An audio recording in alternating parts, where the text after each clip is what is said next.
For God so loved the world that He gave His one and only Son. Whoever believes in Him shall not perish, but have eternal life. In verse 18,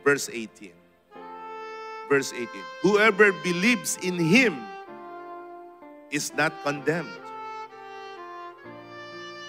Maliwanag? Whoever does not believe stands condemned already. Ngayon pa lang, habang tayo ay buhay, dito sa lugar na ito, pag hindi tayo sumampalataya, pag hindi tayo kumilala sa Panginoong Hesus, ngayon pa lang, tayo ay nasa ilalim na ng kaparusahan. Kapag ikaw ay mamatay, hindi mo makikita ang sarili mo sa langit. Makikita mo ang sarili mo sa impyerno. Malayo sa Diyos. Kung kaya mong paniwalaan na may langit, kaya mo rin paniwalaan may impyerno.